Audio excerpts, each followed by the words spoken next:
Reparations now! Reparations now! Reparations now!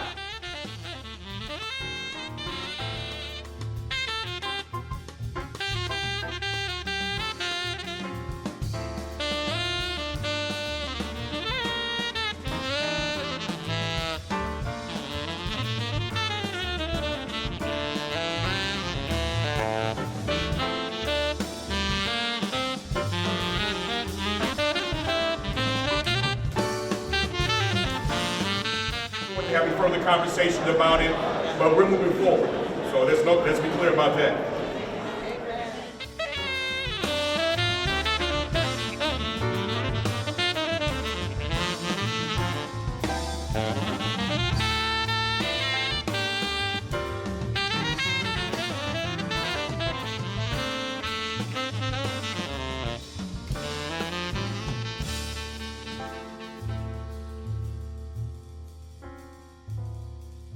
Alderman Sawyer, now, I believe you have a motion pending, That's correct, Madam President. subject to the no votes.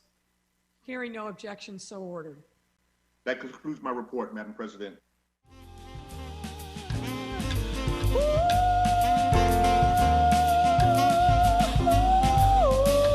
First of all, I want to say a mighty hotep, peace to everybody here, and reparations now.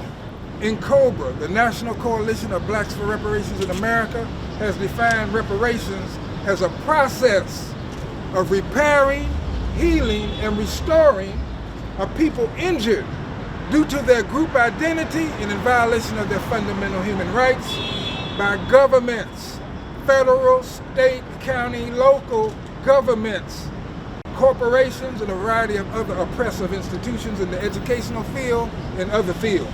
So that's what we're talking about. Chicago has messed over black people in this city for hundreds of years. A debt is due, so that's why we're here.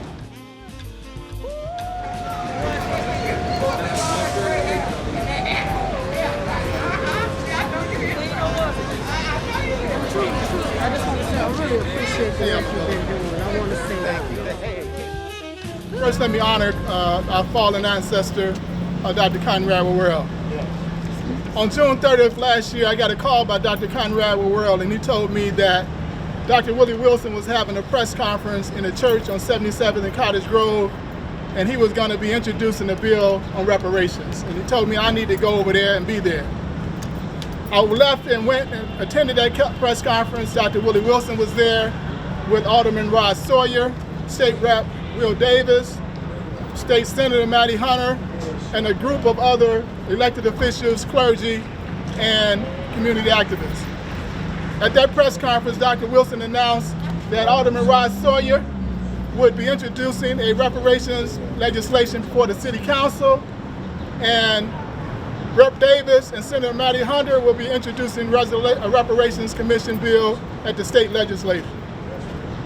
There were subsequent meetings after that initial press conference where NCOBRA went and we put our input on what was initially drafted by Commissioner Boykins, and we stated that what was initially drafted was not a reparations bill and that it needed to be altered. At that time, Alderman Sawyer, along with Dr. Willie Wilson and Commissioner Boykins, asked that NCOBRA, along with Dr. Conrad Worrell, work to present a commission bill that was in fact a reparations bill. That was submitted before the City Council in September, where the City Council agreed that it should go to the Health and Human Relations Commission to draft the ordinance.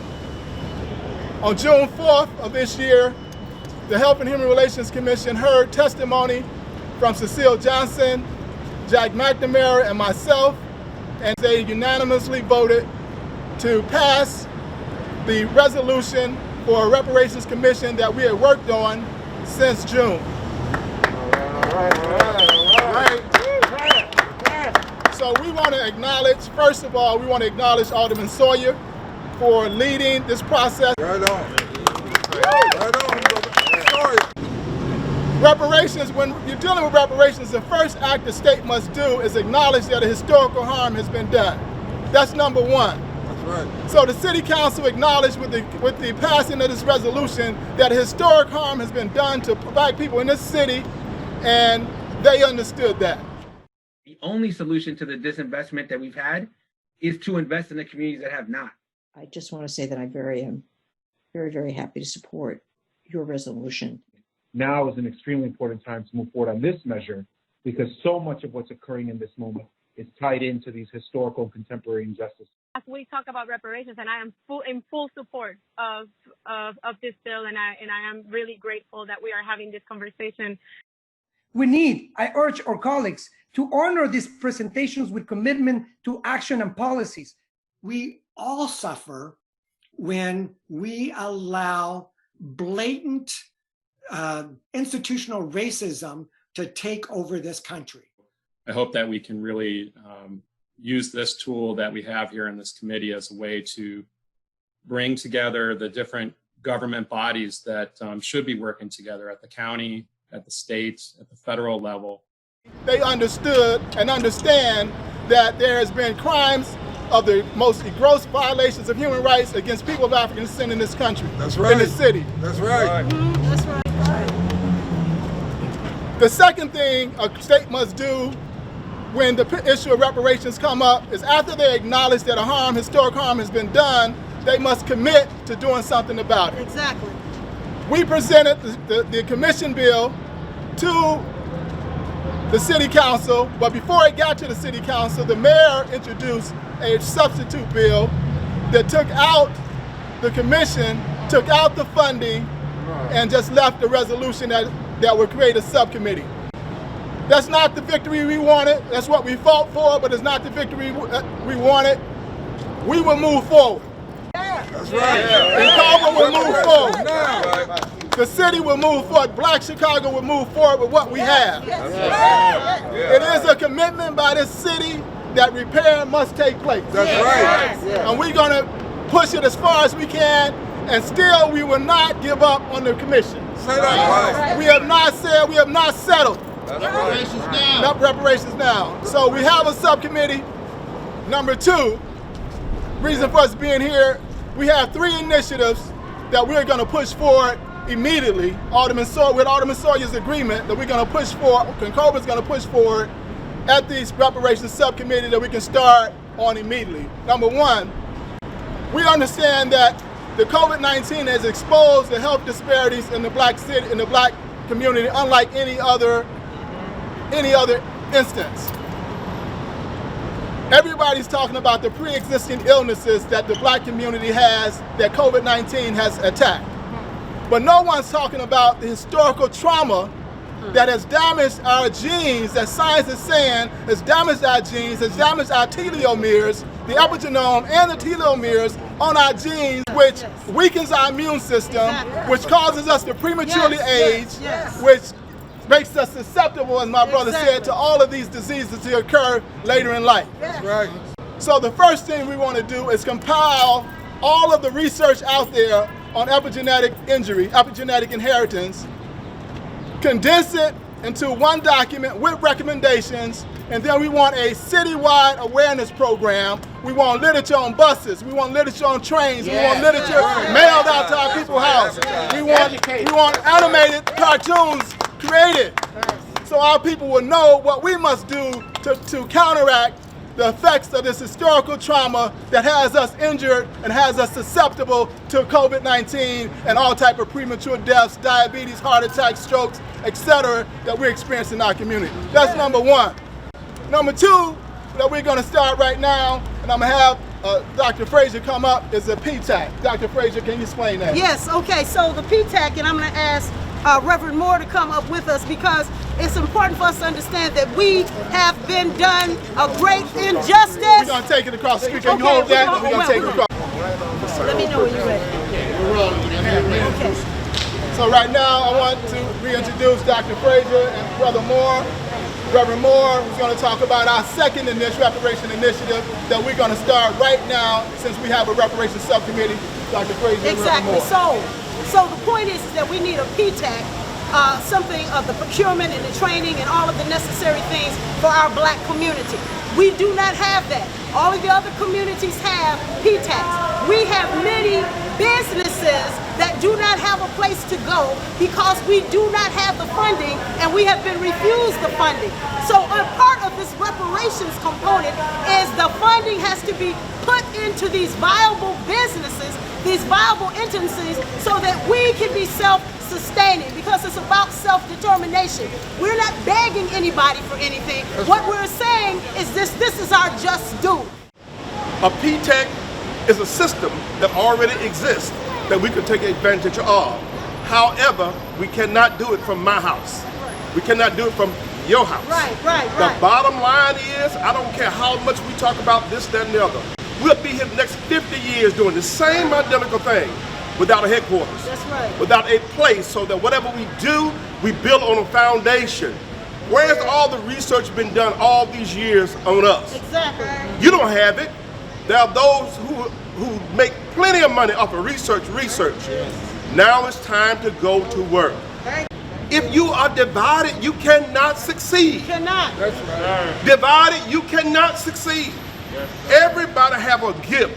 Everybody have an idea what needs to be done, what should be done.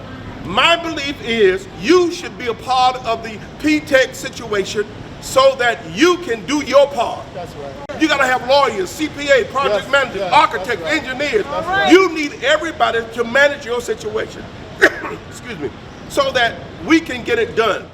But we know we have a governor who is in office, who has said that it's being very hard being black in America.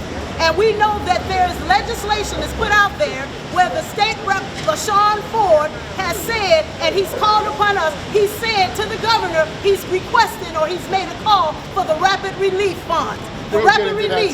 So I just want to put that out there as well. Thank you very much. Sure.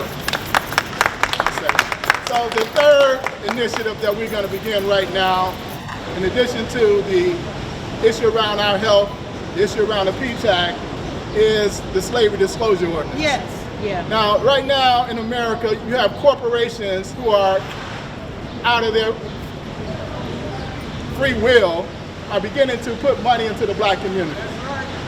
There's corporations in this city that not only should be doing that, but they also have a tie to the historical harms of our people, either through enslavement or through Jim Crow segregation. That's right, these banks. We have these banks. We have a law that's been on the books for almost 20 years that this city government has not enforced. That's right. It's the Chicago Slavery Disclosure Ordinance. That's right. If one of the things we're going to do is bring the procurement officers before the subcommittee and have them present to us those reports, those entities that are doing business with the city, who have not reported, who have not given the report in the past, that's going to be mandatory. Yes. So those are the three initiatives we're going to begin right now. We're going to enforce the slavery disclosure ordinance. That's right. We're going to set up resources to be directed to a PTech. Yes. And we're going to get the awareness, the health and information awareness to our people that we need so we can stop being so sick. Exactly. Yes.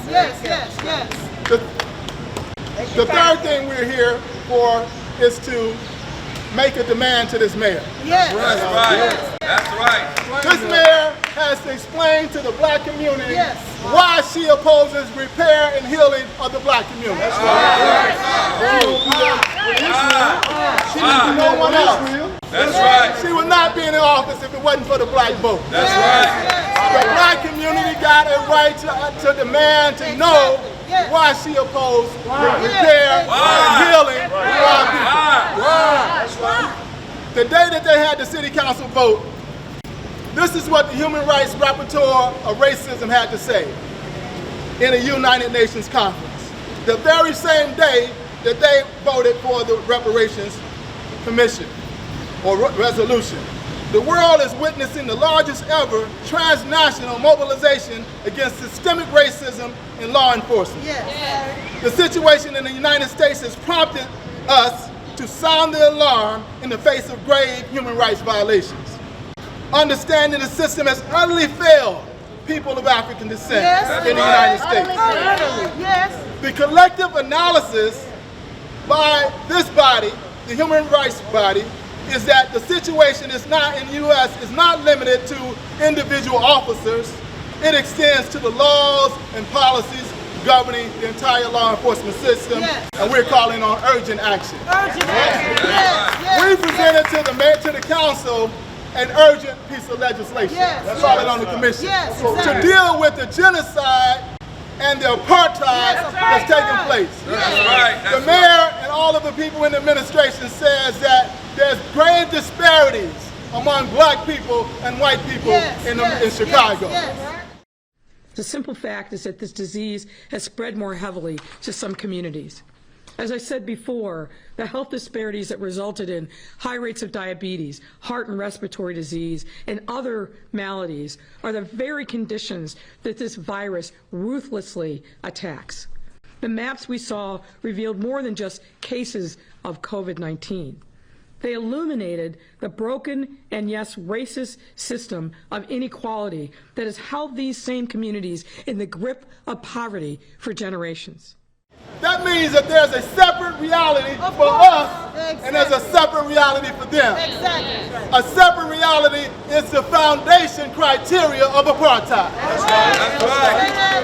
That's right. No compromise. So the fourth component, a thing that we wanted to announce here, and we're going to let everyone else come and have an opportunity to say some things, but the fourth thing NCOBRA wants to announce here was that we didn't get a commission.